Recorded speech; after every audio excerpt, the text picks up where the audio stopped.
Les amis, comment allez-vous? Bien chez le peintre. Bon les filles, aujourd'hui on est parti pour un petit vlog sans prise de tête, sans tralala. Donc aujourd'hui, je vais faire une vidéo qui, encore une fois, je risque de me faire des ennemis. Mais là, la différence, c'est que cette fois-ci, j'ai un centre de detailing. Alors à l'époque, j'en avais pas. Donc du coup, évidemment, tu disais oui, c'est normal, il fait ça à la maison. Donc il rage contre les détailleurs qui ont un centre. Et aujourd'hui, le centre, il est là. Et tu verras que mon discours n'a pas changé. Donc aujourd'hui, je vais te parler des prestations de detailing. À quel moment tu as besoin d'une prestation de detailing, quelle protection il te faut. On va parler aussi surtout des protections parce que c'est aussi un peu le sujet de cette vidéo parce que on justifie souvent des prix exorbitants par rapport à des produits apparemment ultra professionnels, etc., avec des protections qui vont durer mille éternam. Dans le monde du detailing, on me déteste. Pourquoi je suis détesté dans le milieu du detailing? Parce que je dis la vérité. En fait, tu gênes quand tu dis la vérité. Il faut savoir une chose, les filles, c'est que personne ne connaît les produits. Absolument personne. Pourquoi? Parce que pour connaître véritablement les produits, il faut être biochimiste. Je ne pense pas qu'aujourd'hui, les détailleurs, ce sont des biochimistes. Parce que crois-moi, si demain, j'avais été biochimiste ou les autres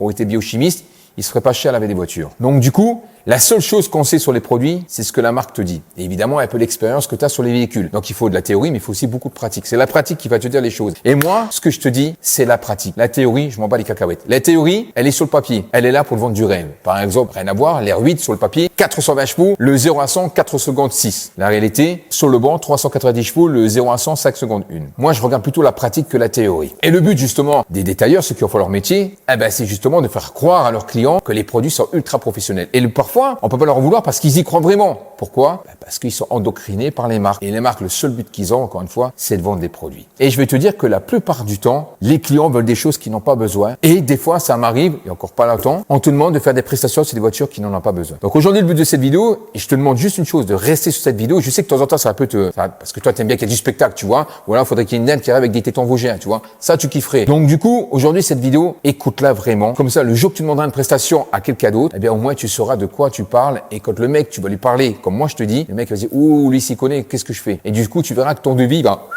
il va chuter. Je vais te dire maintenant à quel moment tu as besoin d'aller dans un centre de detailing. Bon. Alors, à quel moment tu as besoin d'aller voir un détailleur? On a des fois des gens qui viennent, que ce soit ici ou au Luxembourg, quand je faisais, tu te demandes des fois, ça fait plaisir, mais des fois tu te demandes pourquoi ils vont voir un détailleur. Il n'y a pas si longtemps de ça, on a fait une voiture, d'ailleurs on l'a dit au propriétaire, que petite micro-rien, mais vraiment qui nécessitait pas de faire une étape de polissage. Et le client, qui est un abonné, mais c'est aussi un client, voilà, on va l'appeler l'abonné client, il voulait une prestation avec une céramique, etc. Et le problème, c'est que des fois, tu n'en as pas d'utilité. Et aujourd'hui, il y a beaucoup de gens qui sont psychos de la micro-rayure, qu'à chaque fois qu'ils sont la voiture est un peu micro-rayée, ils vont aller voir un détailleur. La seule chose que tu vas aussi faire en faisant ça, c'est de perdre de l'argent et d'abîmer ta voiture. La plupart du temps, quand les gens viennent ici chez nous, déjà, je te dis, c'est pas longtemps qu'on est ouvert, mais je te dis déjà par rapport au quota, sur 5 voitures, il y en a 4 facilement qui vont me demander de faire des vidéos. Ça, je peux le comprendre, parce que pourquoi? Le mec est passionné par sa bagnole, il est fier d'avoir sa voiture en vidéo, etc. Honnêtement, je ferais pareil. Donc, c'est une fierté pour le propriétaire que sa voiture soit sur les réseaux sociaux et notamment la chaîne du Padré et la chaîne de detailing numéro 1 en France. On me l'a raconté. Donc, du coup, ça, je peux le comprendre. Mais est-ce que ça nécessite vraiment systématiquement des étapes de correction, de mettre des céramiques en fiole, etc. La plupart du temps, non. On a aussi le type de clientèle, le Luxembourg, c'était pareil, où sur 5 clients, t'en as 3 qui viennent pour vendre leur voiture. Ça, c'est pas bête. Pourquoi? Parce qu'en fait, l'avantage justement de faire une prestation de detailing au moment où tu vas la vendre, alors je dis pas que tu vas gagner de l'argent, mais ça va t'éviter d'en perdre. La deuxième chose, on fait des vidéos. Donc du coup, c'est bien, c'est très intelligent de se dire, c'est pas pour me faire machin, mais c'est très intelligent de se dire, ouais, il y a une vidéo, et ça, pour la vente, c'est un bon argument de vente. Pourquoi? Les vidéos detailing, c'est les seules vidéos sur YouTube, sur les réseaux sociaux, qui vont t'apporter une plus-value. Pourquoi? Tu la modifies pas, tu l'embellis. Et ça prouve que le propriétaire veut rendre belle sa voiture et qu'il investit justement pour que sa voiture soit nickel. Donc du coup, ça donne une plus-value. C'est la raison pour laquelle les personnes qui viennent ici pour avoir une vidéo pour la vente, ça c'est une réaction très intelligente. Ça donne de la plus-value. Donc, la question c'est à quel moment tu dois avoir affaire à un détailleur. Les voitures se micro-rayent. Ça fait partie de la vie d'un véhicule. Ma voiture, elle est traitée. J'ai fait une passe de correction, etc. aux petits oignons. Je sais comment laver une voiture. Elle a quand même des micro-rayures. Tu ne peux pas empêcher une voiture d'avoir des micro-rayures. Une voiture, ça vieillit. Regarde ta femme. Il y a 10 ans en arrière, elle était toute jeune. Aujourd'hui, 10 ans plus tard, ça s'achète thé. Les voitures, c'est exactement pareil. Les 2 raisons pour lesquelles tu devrais aller voir un détailleur. La première, t'as acheté un véhicule à un monsieur qui n'avait pas le temps de laver sa voiture, donc il l'a mis au rouleau, ou alors il n'a pas les techniques, etc. Bref, voilà. Puis la voiture, elle a quelques années derrière elle. Donc du coup, tu as énormément de micro-rayures. Il faut savoir que les micro-rayures, plus il y en a, et notamment les cheveux d'ange, plus ça va modifier l'apparence de ta couleur, notamment les voitures foncées. Les micro-rayures ont tendance à ternir et éclaircir ta couleur, ta teinte. C'est la raison pour laquelle ça se voit souvent sur le noir. Quand tu fais un 50-50 avec du noir, entre avant et après, c'est spectaculaire. Pourquoi? Parce qu'en supprimant les micro-rayures, tu vas rattraper de la profondeur et tu vas choper sa couleur d'origine. Donc là, si maintenant il y a tellement de micro-rayures que ça, du coup, ça modifie l'apparence de ta couleur, à ce moment-là, ça vaut le coup de faire une étape de correction. Ensuite, si par exemple, encore une fois, tu veux vendre ta voiture, avoir une plus-value, eh bien à ce moment-là, ça vaut le coup. Ou alors, ta voiture, ça fait des années que tu l'as, elle mériterait un petit coup de jeune, ok, voilà. Si ta voiture est modérément micro-rayée, c'est-à-dire qu'elle ne va pas changer sa teinte, qu'est-ce que tu te prends la tête à aller payer des détailleurs? Et ensuite, dans le detailing, de toute façon, ta voiture, elle sera quand même micro-rayée. Et on va te dire, oui, mais dans le detailing, on va t'appliquer des produits qui vont protéger ta voiture. Je vais pas te mentir. Oui, il y a des produits qui vont te protéger ta voiture, mais la meilleure des protections qu'on a sur une voiture, ça s'appelle un vernis. Et à force de faire des polissages, la seule chose que tu vas faire, tu vas diminuer l'épaisseur de ton vernis, et ce qui fait qu'à un moment donné, la véritable protection, tu es en train de la fragiliser. D'autant plus qu'aujourd'hui, les voitures allemandes, notamment les Mercedes, même les Audi, aujourd'hui, on a des vernis très fins. Ils sont durs, mais très fins. La plupart du temps, en micron, c'est entre 90 et 100. Généralement, c'est 95. À l'époque, l'épaisseur de ton vernis, c'était situé entre 100 et 200. Donc, on avait plus d'épaisseur. Aujourd'hui, l'épaisseur, elle est moindre. Ce qui fait qu'à un moment donné, à force de faire du polissage, qu'est-ce qui se passe? Tu vas dégager la seule véritable protection que tu as sur ta voiture. La céramique ne sera jamais autant protectrice qu'un vernis. Les détailleurs, quand ils parlent d'étapes de correction, ils vont te dire, oui, mais nous, on met des céramiques. Nous aussi, on les met. Je vais te dire la vérité sur les céramiques. Alors, la plupart du temps, lorsque tu vas voir un détailleur, il va te proposer des céramiques. Et généralement, ce sont des céramiques en fiole, en te disant que ça va protéger, etc.,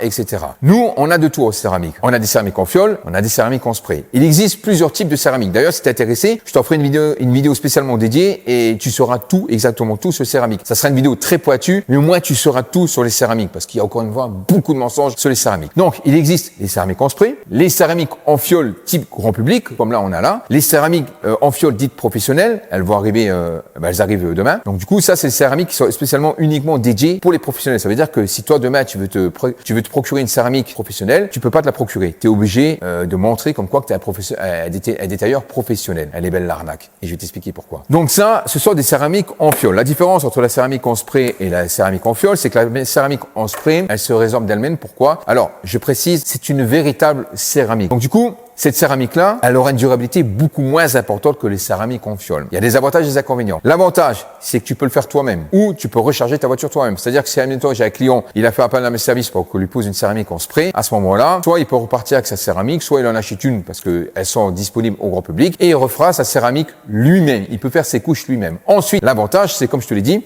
elle se résorbe d'elle-même. Et comme elle se résorbe d'elle-même, eh bien, tu ne seras pas obligé de passer par une étape de polissage pour la retirer. On a eu, depuis qu'on est ouvert, 3 voitures où il y avait une céramique en fiole posée sur le véhicule que le propriétaire m'a dit, elle fait plus d'effet. Et la plupart du temps, c'est au bout de 2 ans. Au bout de 3 ans, ça dépend. La plupart du temps, c'est 2-3 ans. Mais là, c'est encore, ça dépend. Ta façon de laver ta voiture, quel produit tu prends, etc., etc. Donc, on a déjà fait 3 voitures. Au bout de 2 ans, on a dégagé la céramique. Donc, il faut savoir une chose, les filles, c'est que les céramiques en fiole, lorsque tu poses une céramique en fiole sur ta voiture, pour la retirer, tu es obligé de passer par une étape de correction. Et on y vient. Quand tu fais une étape de correction, ta polisseuse, elle s'arrête pas à la céramique. Elle te retire une partie du vernis. Donc, si demain tu veux faire appel à une céramique en fiole, sache que la céramique en fiole n'évitera pas les micro-rayures. Tu auras quand même des micro-rayures. Mais la différence, c'est que le jour que tu voudras retirer ta céramique, eh ben, tu seras obligé de prendre une polisseuse ou de faire appel à un détailleur pour qu'il te supprime encore une fois une céramique que tu as payé une blinde et il va te retirer encore une fois des microns.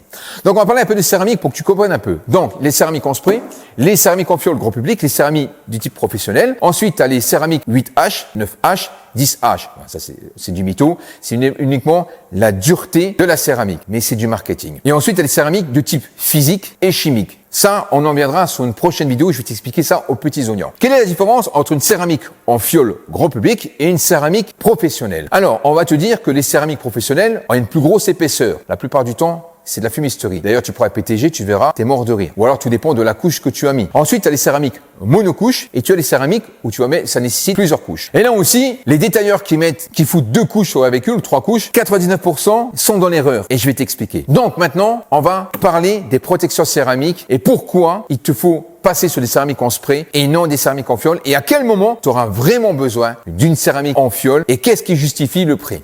Quelle est la différence entre une céramique en fiole dite grand public et une céramique en fiole dite professionnelle. Alors, on va te dire qu'une céramique va jouer sur l'angle d'évacuation de l'eau. Donc, elle aurait un angle plus important pour évacuer l'eau. Donc, en gros, pour vérifier ça, il faudrait vérifier la vitesse du vent, notamment la vitesse à laquelle tu roules, aussi l'orientation du vent. Deuxième chose, ça sert à rien. Et là, il y en a plein qui vont péter un plomb, notamment ceux qui vendent des céramiques, etc. Ça ne sert à rien. En fait, ce qui se passe, c'est que lorsque tu appliques une céramique sur ton véhicule, qu'elle soit spray, fiole ou fiole professionnelle, lorsque ton véhicule est sale, la céramique n'a plus d'effet hydrophobe. D'ailleurs, c'est la raison pour laquelle ils ont sorti des shampoings acides. Les shampoings acides, à la base, ils n'étaient pas là pour retirer les taches de calcaire. Ils étaient là pour retirer le film routier pour pouvoir justement redonner une seconde vie à la céramique. Des fois, il y a des gens qui disent, padré, la céramique, elle fonctionne plus. Non, c'est juste que tu as le film routier qui est sur ton véhicule, il faut le supprimer et tu verras que ta céramique va reprendre son effet hydrophobe. Parce que c'est ce qu'on cherche sur les céramiques, c'est les effets aussi hydrophobes. Donc, du coup, ce qui se passe, c'est que lorsque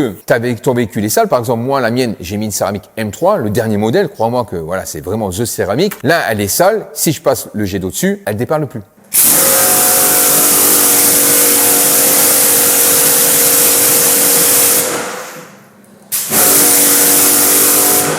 Parce qu'il y a la crasse de surface. Et la crasse évite l'effet déperlant. Donc en gros, je sais pas si tu sais, mais quand il pleut, qu'est-ce qui se passe? Tu salis ta voiture. Donc la plupart du temps, elle est sale au niveau des jantes, des bas de caisse, des portes, le coffre à l'arrière. Mais si tu roules par exemple en autoroute ou derrière une voiture, qu'est-ce qui va se passer? C'est que toute la merde, il va te la foutre sur le capot, même pas jusqu'au toit. Donc ton capot sera aussi sale, pas autant que sur les côtés ou en bas, mais il sera quand même sale. Donc le problème, c'est qu'une fois que ta voiture est sale, t'as plus d'effet déperlant. Tu n'as plus cet effet déperlant. Ce qui veut dire que même si, admettons, en réalité, ça serait vrai ce qu'il disait, en disant qu'une céramique professionnelle a un angle beaucoup plus important pour évacuer l'eau, ça sert à rien. Parce qu'une fois que ta voiture est sale, l'eau ne s'évacue plus. Je vous l'ai dit, les filles, dans le detailing, c'est la porte ouverte à tout le monde. Ça ne nécessite pas de diplôme. Et quand ça ne nécessite pas du diplôme, tout le monde entre dans le detailing. C'est la raison pour laquelle aujourd'hui, il y a de plus en plus de gens qui viennent se mettre à leur compte dans le detailing. C'est très bien, mais il y a du tout et n'importe quoi. Et souvent, la plupart du temps, c'est du n'importe quoi. Pourquoi? En réalité, personne connaît les céramiques. Pour connaître vraiment l'efficacité des céramiques, son effet, il faut être, comme je te l'ai dit, biochimiste. Aucun détailleur n'est biochimiste. La seule chose que les détailleurs vont te dire, même ceux qui font des vidéos,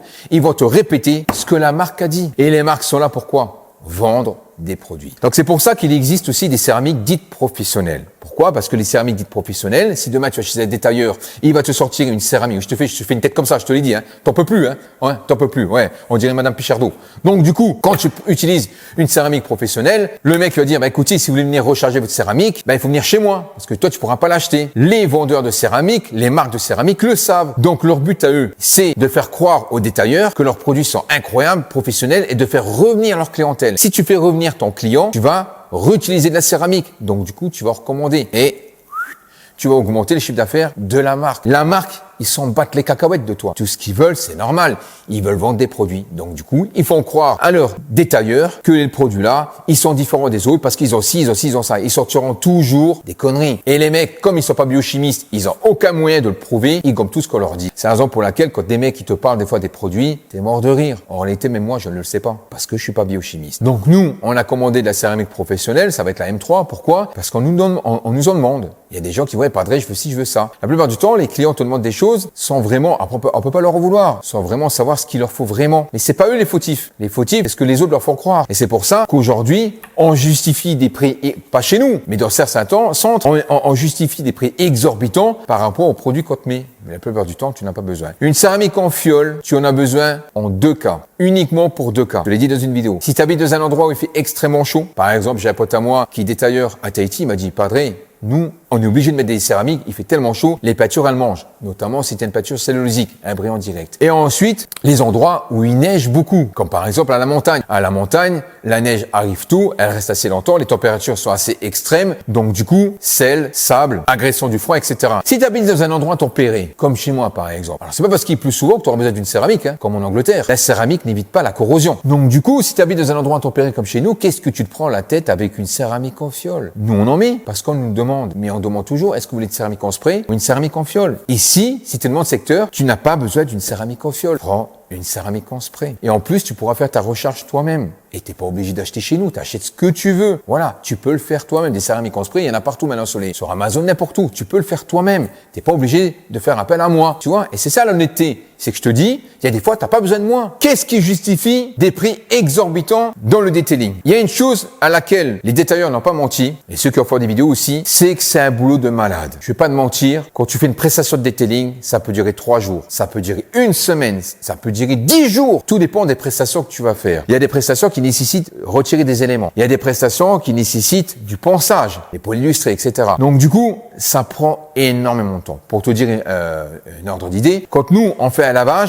extérieur, donc lavage complet, on retire les roues, hein, voilà. Donc du coup, ça nous prend 3 heures. Lavage jante, lavage voiture, décontamination chimique, décontamination mécanique, etc. Ça nous prend 3 heures. Les étapes de polissage, ça dépend. Si tu fais du one step, etc., ça dépend. Il y a des voitures qui nécessitent 2 coupes deux passes de coupe, une passe de finition, une passe de coupe, une passe d'intermédiaire, etc., etc. C'est pour ça que le polissage, on me dit, ouais, Padre, fais des vidéos de polissage. Ça sert à rien, mon fio. Pourquoi? Le polissage, c'est au cas par cas. Ce que je te dis là, ça se trouve, ce sera pas viable pour toi. Chaque voiture est différente, chaque vernis est différent, chaque cas est différent. Mais c'est vrai que c'est un boulot de dingue. Comme l'intérieur. Il y a des fois, les intérieurs, tu es obligé de démonter les sièges. On a déjà eu une voiture, pas ici, mais au Luxembourg, 10 heures à l'intérieur. 10 heures pour faire un intérieur. C'est pas juste, tu vas à l'effort bleu, tu mets un coup d'aspirateur, machin et tout, un coup de son basta, terminé. Non, non, tu démontes tout. Ça nécessite de démonter. Ensuite, il faut savoir une chose, les filles, c'est que nous, les détailleurs, logiquement, on n'a pas le droit de démonter. On n'a pas le droit de démonter les roues. On n'a pas le droit de démonter les sièges. On le fait, mais on n'a pas le droit. Le polissage, c'est pareil. Je me répète. Le polissage, alors, ça fait tout un fond. Alors maintenant, aujourd'hui, tu as les centres de detailing qui te disent, oui, nous, on est formateurs spécialisés. On est les seuls agréés pour faire du polissage. Peut-être toi, oui. Parce que peut-être que chez toi, tu as un mec qui a fait de la carrosserie. Donc toi, il y a quelqu'un chez toi, ou peut-être toi, tu as un diplôme. Toi, tu as agréé. Il n'y a aucun souci, aucun souci. L'assurance te dit, OK, vous avez les diplômes. Mais le mec qui va venir faire une formation chez toi et qui va faire une merde sur sa bagnole, c'est pas la petite tablette de chocolat que tu vas lui donner à la fin qui va faire la différence. Le polissage, c'est un acte mécanique. C'est un acte mécanique. Tu vas intervenir sur le vernis. Le vernis, c'est un acte de carrosserie. Donc du coup, si toi, tu es détailleur professionnel, tu as une assurance, évidemment. Donc par exemple, demain, tu as une Clio. Voilà, tu as une voiture, tu as une Clio. Voilà, tu fais un petit impact, t'as merdé, tu as brûlé le vernis, etc. Tu vas voir ton assureur. Ton assureur dit, oui, allez, il y en a pour combien? 300 €, 400 € de faire le capot. Allez, vas-y, t'es un client chez nous. Vas-y, ça passe. Mais le jour que tu auras une caisse, une Ferrari, une Lamborghini, une McLaren, des caisses, des hypercars, parce qu'un jour ça va t'arriver. Dans le detailing, on a toujours des voitures précises qui arrivent. Tôt ou tard, ça arrivera. Et que tu merdes, eh ben là, ton assureur, il va commencer à parler le mandarin. Ça va commencer à tousser violemment. Prends toujours une petite boîte de Vicks. Ça va t'éviter des surprises. Le mec va dire, oui, mais attendez, le but d'un assureur, c'est pas de payer. Le but, c'est de trouver la petite faille pour ne pas te payer. Et crois-moi que c'est pas les mecs qui te font faire des formations bidons qui vont te sauver le cul. Leur diplôme qu'ils vont te donner, ça n'a aucune valeur juridique. Les seules valeurs juridiques, ce sont les métiers agréés par l'État. Le detailing, je me répète, mais d'ailleurs, regarde, il y a personne qui sait faire des vidéos pour contredire ce que je dis. Personne qui te prouve A plus B que le detailing est un métier agréé par l'État. Ça nécessite pas de diplôme. C'est la raison pour laquelle aujourd'hui, il y a beaucoup de détailleurs qui se mettent à leur compte. Eh ben, si demain tu amènes une grosse voiture chez un détailleur, fais en sorte que ton détailleur a les reins solides. Parce que s'il fait une merde, il faut qu'il puisse te rembourser la merde qu'il a fait. C'est au détailleur de te rembourser ce que tu as fait. Faites attention quand vous allez voir des détailleurs. Et fio, je vous le dis, une voiture se micro-raye. Quoi que tu fasses, elle se micro-raye. Viens voir un détailleur. Si ta voiture est beaucoup micro-rayée, si tu veux revendre ta voiture, ou alors c'est une voiture que tu sors pas beaucoup, c'est une voiture plaisir, et à ce moment-là, tu fais ça, tu la prends de temps en temps le week-end et tu vas essayer de conserver au maximum l'esthétique de ta voiture. Et ils vont te dire, oui, mais les céramiques ci, les céramiques là, arrête! Tu sais très bien que tu mitonnes avec ta tête de stifleur. Arrêtez de mitonner! Dites la vérité à vos clients. On te dit les céramiques 2 ans, 3 ans, 5 ans, etc. La plupart du temps, oui, c'est vrai, c'est 2 ans. J'ai déjà vu des céramiques au bout d'un an, elles étaient complètement rincées. Chaque cas est différent. Nous, on n'est pas là pour réparer. On est là pour embellir. Le detailing, c'est du lavage. Un peu de correction, ça reste de l'embellissement. Le carrossier, lui, il va réparer. Il embellit, mais il répare. Nous, les détaillants, on ne sait pas réparer. Alors, on va te dire, oui, moi, je sais faire ci, je sais faire ça. Oui, c'est comme les retouches. Il y a une différence entre les détailleurs. Oh, un petit impact. Oh, touc, touc, touc, touc. Oh, une petite retouche dégueulasse. Oh, un petit ponçage comme ça, comme ça, comme ça. Voilà, un petit coup de polissage. Vous avez vu? Oh, je postillonne, on dirait un canon mousse. Vous avez vu? Je l'ai retiré. Alors qu'en réalité, c'est du bricolage. La différence entre un capot et la voiture entière, il y a un monde. Le carrossier va te faire la voiture entière. Le détailleur va te faire quelques petites retouches. Donc arrêtez de vous prendre pour des selliers, de vous prendre pour des machins. Non, arrêtez. Voilà la raison. C'est pas pour massacrer les détailleurs puisque j'en fais partie aujourd'hui. On a un centre de detailing. Je pourrais très bien dire, je suis en train de me mettre une balle dans le pied. Arrêtez de vous faire berner. Il y a plein de choses dans lesquelles vous n'aurez pas. La mode de la céramique, on va dire plus ou moins en France, c'est plus ou moins 10 ans. Voilà, c'est arrivé il y a 10 ans en arrière. Elle était là bien avant. Mais on va dire qu'il y a 10 ans, maintenant, ça fait 10 ans qu'on nous parle beaucoup de céramique, C'est un effet à la mode. Aujourd'hui, on a l'impression qu'aujourd'hui, il nous faut nécessairement une céramique. Si on n'a pas de céramique, oh, la voiture, elle a un poil. Non, ça s'appelle un vernis. Voilà, ça s'appelle un vernis. Et on va te dire, oui, mais regardez les voitures à l'époque, la peinture, elle ne tenait pas. Mais ne confonds pas. À l'époque, il y avait des peintures cellulosiques, c'était des brillants directs. À l'époque, dans les usines, pour gagner du temps, et mélanger le vernis avec la peinture. Ce qui fait que, avec le temps, avec le soleil, les rayons UV, eh ben, t'avais les céramiques, les peintures qui sautaient, ou les peintures ternies. Voilà. D'ailleurs, quand tu fais un polissage d'une voiture brillant direct, tu le vois tout de suite, t'as plein de peintures sur le pad. Donc, il faut pas confondre. Aujourd'hui, les voitures, elles ont des vernis. Et aussi, notamment sur les BM, les M3 E92, tu regardes à l'arrière et tu verras, c'est marqué comme quoi que tu as un vernis céramifié. Donc aujourd'hui, il y a des voitures où ils ont déjà un vernis céramique. Donc pourquoi rajouter une céramique par-dessus? C'est la raison pour laquelle je vous dis les filles, le mieux des mieux, si tu n'as pas envie de te prendre la tête, passez par une céramique en spray et arrêtez de vous ruiner avec tes céramiques en fiole. Uniquement si tu en as besoin. Dans les endroits où il fait extrêmement chaud ou dans les endroits où il y a beaucoup de sel et de sable dû à la neige. Honnêtement, des fois, je prends autant de plaisir, même voire plus de plaisir à laver une voiture, à la décontaminer, lui mettre une protection, que des fois faire un polissage sur une voiture qui est très peu micro-rayée. Je me dis pourquoi. Le mieux à faire dans ce cas-là, tu fais un one step, coupe et finition. Une seule passe, ça te reviendra moins cher. Donc du coup, si demain tu vas avoir un détailleur, que ta voiture est très peu micro-rayée, tu veux mettre une protection, tu veux qu'elle dure et tu veux que ta voiture soit entre guillemets nickel un certain temps, demande à ton détailleur de te faire un one step. Uniquement un one step, une seule passe. Il va te dire oui mais demande-lui ça et tu verras que rien que ça, tu vas être déjà content, tu verras la différence et que ça te reviendra beaucoup moins cher. Putain, on dirait un vendeur de macaroni. Ok mon fiou, voilà. Donc sur ce, pousse le bon de pince, à mon temps en brouille et à la prochaine. Jerry, cet enculé, il va nous faire bouffer la baraque. Eh, t'as qu'à aller à la CAF. Putain.